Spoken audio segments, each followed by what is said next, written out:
Bonjour à tous et bienvenue en locataire. Assainir vos eaux usées avec des plantes dans votre jardin, c'est possible et cela s'appelle de la phytoépuration. Guillaume Rouloff va nous expliquer comment cela fonctionne. Une chose est sûre, l'avenir est ce que vous faites maintenant. Locataire.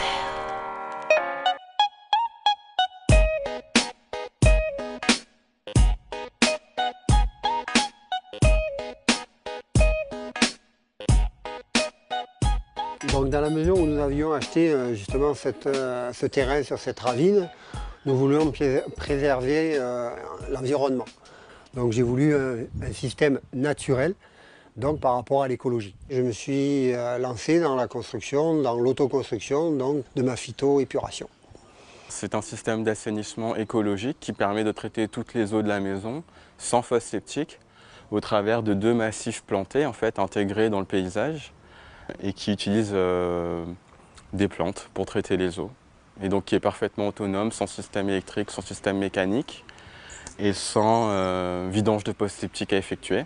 Ça fonctionne au travers de 2 filtres, donc un filtre vertical et un filtre horizontal, qui ont 2 rôles différents. Le premier qui est de filtrer les eaux, qui effectue comme un filtre à café. Les matières vont rester en surface, vont être compostées pour créer de l'humus qui va pouvoir revaloriser dans le jardin.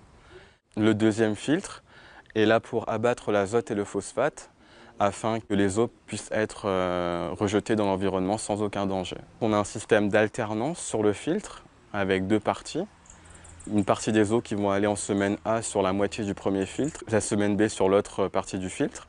Et donc on a une alternance à faire 1 fois par semaine, ce basculement de chaque côté du filtre. Donc les eaux sont récoltées au travers du filtre vertical par un drain qui se trouve vraiment dans le fond du filtre. Un drain, donc c'est un tuyau qui est coupé pour récupérer les eaux et ensuite récolté de cette manière pour être envoyé dans le second filtre horizontal. Le second filtre il a une particularité, c'est qu'il est en charge. C'est-à-dire qu'il y a des eaux sont présentes à 10 cm sous la surface. Donc là on voit que 10 cm en l'eau qui est présente. C'est la grande différence avec le premier filtre, c'est que celui-là, le fait qu'il soit en eau, on a un abattage de la pollution qui est supplémentaire, une dénitrification. On a des bactéries aérobiques, donc qui utilisent l'oxygène. Là, le fait que ce soit en eau, on a un milieu anaérobique. Et ça vient compléter le traitement. Donc on a des plantes à l'intérieur qui sont des plantes semi-aquatiques. On a des plantes à rhizome sur le premier filtre, du phragmite. Et sur le deuxième, on a du papyrus, de la conflore, des songes, des salades d'eau, des plantes semi-aquatiques de l'étang de Saint-Paul. Généralement, les odeurs sont générées lorsqu'on prive les effluents d'eau usée d'oxygène. On a un milieu qu'on appelle anaérobique, donc avec des bactéries très odorantes. Là, on va créer un milieu qui va accueillir des bactéries aérobiques, des bactéries qui utilisent l'oxygène. Et c'est des bactéries qui sont non odorantes. C'est très agréable, il n'y a pas d'odeur, on n'a pas de problème avec.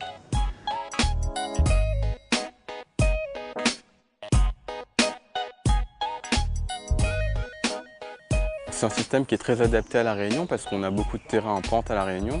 Donc ça nous permet de travailler de manière complètement gravitaire jusqu'à la zone d'assainissement. Et plus on a de la plante, plus on a de la chute. Et plus la répartition des effluents sur le filtre va être efficace. Donc c'est un système qu'on va installer en 1 semaine. Donc il est très intéressant parce qu'on a vraiment une suppression de la fosse septique. On est complètement autonome de manière électromécanique et électrique. Et la suppression de la fosse septique fait qu'on n'a pas de vidange de fosse septique à faire. Donc pas de boue à retraiter et à faire retraiter par une station d'épuration. On va reséparer le cycle de l'eau du cycle de la terre, c'est-à-dire les eaux qu'on a utilisées dans la maison sont traitées et réinfiltrées, donc recyclées. Et les matières fécales, etc., donc les parties solides dans ce qui vient de la terre, va être compostées en surface pour créer de l'humus et recréer du sol qui est ensuite revalorisé dans le jardin. Donc on a une vraie action écologique de séparation des 2 cycles. On essaie toujours de les intégrer avec des talus et des plantes autour. On a le côté phyto qui est planté et on arrive toujours à voir les extérieurs où on essaie de faire un travail d'intégration. L'intégration paysagère, ça signifie que le système d'assainissement va être parfaitement intégré de manière esthétique dans le jardin. Si on a un grand mur derrière, on va essayer de le camoufler. Si on a un talus, on va végétaliser le talus. Si on a un parking, on va essayer d'intégrer la phyto au talus par des plantes. Le but, c'est pas d'avoir un carré de verdure. C'est comme dans un jardin. C'est-à-dire qu'on ne peut pas mettre un arbre en plein milieu, ça ferait une verrue. On essaie de mettre un arbre et des massifs. Là, c'est la même chose. On intègre la phytoépuration.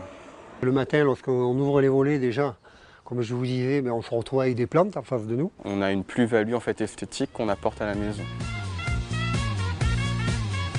Si vous avez un terrain d'au moins 100 mètres carrés et que vous êtes intéressé par ce système écologique de filtration des eaux usées, appelez le numéro ci-dessous pour programmer une étude de sol. Merci de nous avoir suivis et à très bientôt.